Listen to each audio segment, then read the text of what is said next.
Market manipulation strategies.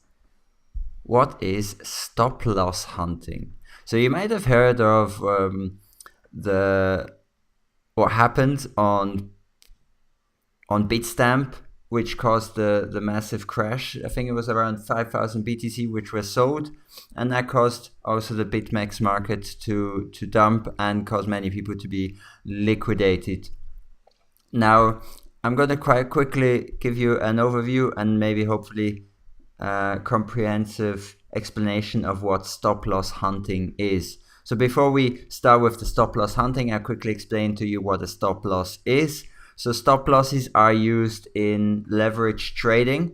You want to go into a position either long or short, and when you do that, you want to mitigate your risk by setting a stop loss. So here we're on TradingView, and I can select if I can find it. Alright, here it is. So let's say I want to go into a long position. Here I've got a long position. I'm going to set my target a bit higher and my stop loss a bit tighter, since you want a positive risk reward ratio. In this case, it's 6 to 1. So I've got my long position here, so probably I'm going to be putting my stop loss down there at $5,500 to be on the safe side in case it goes down and then I don't lose all my cash or Bitcoin or whatever. So basically that's what the stop loss is. You buy with a leverage position into any cryptocurrency that is offered on BitMEX or Bitfinex, and then you set your stop loss to a certain, either under a support line or just at a certain price where you feel comfortable with that amount of risk. And then you look and set your target to a certain price point. Now you can do the same thing. The stop loss you can also set when you're going into a short position. So here you've got the short tool, and then let's say here at $6,500 you feel like the indicators have shown you what will happen in the future, so you decide here to go into a short position, and here again you put your stop loss quite tight, maybe at, let's say, 2% or so. If you're trading 100x or something, you probably won't be able to put a stop loss at 2% of the value, because that would mean you would be already liquidated with 100x, so 100x is dangerous. Anyway, back to it. So here we've got our nice stop loss for a short position, and here we've got a 7 to 1 ratio. Now that's what a stop loss is, basically to mitigate your risk. And since many traders are not correct, if they're correct more than 50% of the time, then they're already a successful trader. But successful traders are only successful if they manage to hedge their risk and not be just liquidated out of their whole position. Now, stop loss hunting works like this. So as you can see here, we've got a very interesting spike up, a wick that goes up to $7,700. Now you might think, okay, this is very interesting. It just spikes up like this. So let's say someone here wanted to go into stop loss position at a short. He wanted to go into a short position at this price point. Oh, it's not working. Right here.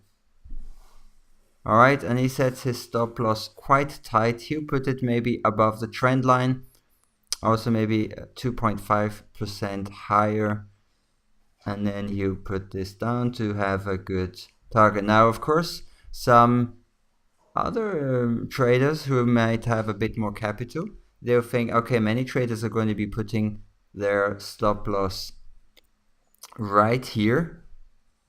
And what they're going to try and do is they're going to try and push the price up in order to cause the stop loss to buy the position back. And this will push the price up because many traders are going to be here with their positions. Let's show some positions.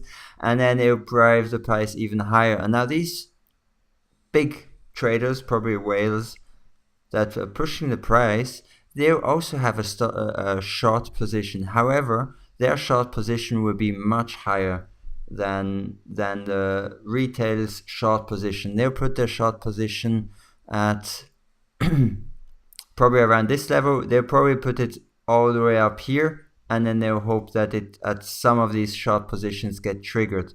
Now they'll put it like here. They put their stop loss pretty high, and they'll put many stacked positions all the way up to maybe 8,000 or not, 8,900 US dollars, and they're hoping that each liquidation of a trader forces the price up. The more traders get liquidated, the faster and higher this wick will get and the price gets, and these whales that have put their short positions here will get fulfilled, and then the price will collapse and go down again. And that is one example of a stop loss hunt, and a successful one as that. So also, I mean, the price also goes a bit up because other investors see that the price is breaking the trend line and want to follow, but very often the price just shoots up so fast, and when it does, it's probably because of these stop loss hunting, when the price is actively pushed up to force these these retail traders into being liquidated. Now you can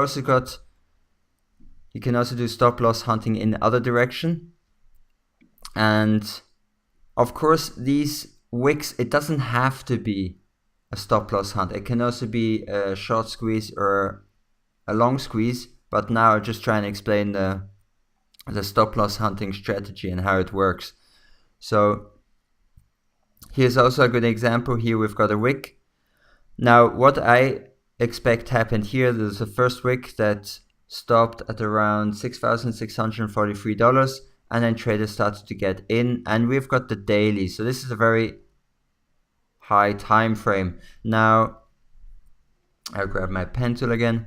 So let's say some traders want to get into a position here, and big retail investors, bigger institutional investors or whales, they'll push the price down to cause these retail traders who have their stop losses around this mark here, or maybe a bit lower even. They might even have it here or here. And what will happen is that these retail traders have a stop loss because they went into long position, and because the price then drops below their stop loss, then their stop loss gets executed, or they're force executed because whatever reason, and then the price dips down below. Let's change the color because it makes it a bit more easier to see. And then here we've got the institutional investors that will place their long positions. They'll stack many long positions here, and hopefully a few will be fulfilled. Now you need a lot of capital to be able to push the market down this much and then execute these stop losses, and that's the basic explanation of what stop loss hunting is. And it's a illegal market manipulation strategy which is rampant in the cryptocurrency space because it's not regulated. But in the stock market and forex market and so on, these strategies are illegal and you will end up in prison. So I'm wondering how long it would take until the cryptocurrency market is to a point regulated that this is not possible anymore. But one thing that we definitely need is a much higher market cap. With a much higher market cap, you need a lot more Bitcoin and Ethereum or whatever cryptocurrency or capital to cause these to use these manipulation strategies. At the moment, only like